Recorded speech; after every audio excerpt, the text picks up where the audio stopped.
السلام عليكم أصدقائي، كيف حالكم؟ وحشتوني. ومن هنا نبدأ الحلقة الثالثة من كيميتسو نو يايبا المحبب إلى قلوبنا. وبنكمل من ساعة ما كان تانجيرو بيقاتل الدمية اللي شبه يوريتشي دي، وإذ فجأة يا صديقي بتنكسر الراس وبتظهر من جواها سيف يوريتشي اللي عمره 300 سنة بحاله. والاتنين تانجيرو والطفل كانوا متفاجئين جدا من الحدث الكبير ده، ومن تلك اللحظة أصر الطفل إن تانجيرو ياخد السيف ده، لكن تانجيرو يا صديقي رفض جدا من دافع الأدب، بما إنه مؤدب يعني وكده أنت عارف يعني. وأول ما تانجيرو أخد السيف وفتحه من الجراب بتاعه، للأسف يا صديقي لقى إن السيف مصدي. وفي تلك اللحظة بيظهر عليهم واحد مفتول العضلات لابس نفس القناع بتاع الحدادين ده، ويتضح إنه مفتول العضلات ده ليس إلا هاجانيسكا. هو إيه اللي حصل لك هاجانيسكا؟ أنت رحت تتدرب ولا رحت نفخت لك حقنتين؟ وطلب منهم انه ياخد السيف منهم علشان يصلح.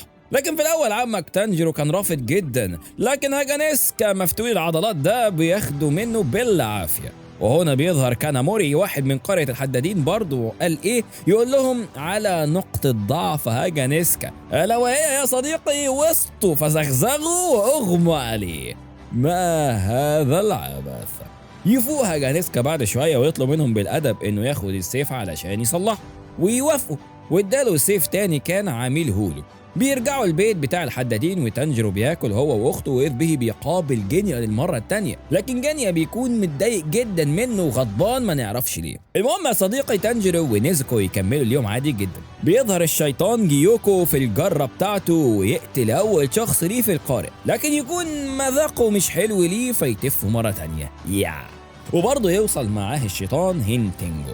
وعند تانجيرو ونيزوكو بيجي لهم أشيرة ضباب ميوتشرو ويسألهم عن الحداد بتاعه، ويرد عليه تانجيرو بأنه مع هاجانيسكا. فتعالى بقى يا صديقي ندور عليهم الاتنين مع بعض. ولسه هيقوموا يا صديقي بيدخل عليهم الشيطان القمري هينتينجو وهو بيعيط.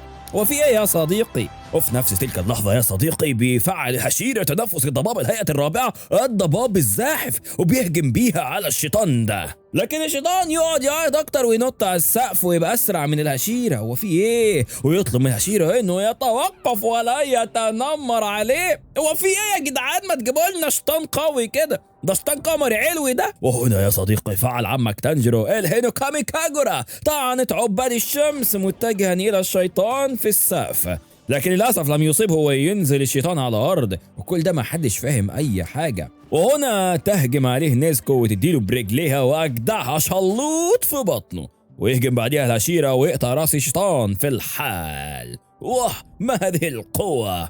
لكن يا صديقي في تلك اللحظة اتخلق جسم جديد من الراس اللي انقطعت، واتخلق راس جديدة للجسم الأول، وأصبح فيه كده شيطانين. وبعديها بيهجم تانجيرو على واحد منهم والهشيرة على الآخر، لكن الشيطان يرد على الهشيرة بضربة كده بورقة شجر عملاقة غريبة جدا بتطلع طاقة مهولة، طيارة الهشيرة حرفيا، وبعديها طيارة تانجيرو ونيزوكو. لكن نيزوكو تلحق تانجيرو، ولكن الهشيرة كمل طيران. طريق السلام انت يا ابو عمو. ويتضح يا صديقي ان هينتينجو ليس الا الشيطانين مندمجين مع بعض، وهنعرف ان هم 7 في الاخر. اما الشيطان اللي واقف ده ضارب بالصولجان اللي في ايده ده في الارض، فصدر منه كهرباء صاعقة كهربائية جامدة جدا صاعقة تانجيرو. ويتضح ان الجينيا كان واقف فوق البيت ومعاه مسدس من النيتشرين برضه، وبينشن على الشيطان ده، وبالفعل ضرب ضربتين. الاولى ضربت في عنق اللي واقف، والتانية فادته. المهم طيرت راس اللي واقف ده، لكن الشيطان ما ماتش، فقام مخبي المسدس ومطلع سيفه وناطط عليه،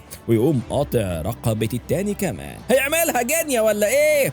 لكن يا صديقي انقسم الأجساد مرة أخرى، ويبقى كده في 4 شياطين دلوقتي. وكل ده تانجيرو كان واقف بيحاول يحلل الأجسام دي كلها، هل كلها زي بعض في التعافي والقوة، ولا ليهم نقطة ضعف لازم يعرفها؟ لكن هنا بيقاطع تفكيره الجسد الرابع اللي كان بيطير، فأخذوا طياره لفوق جدا.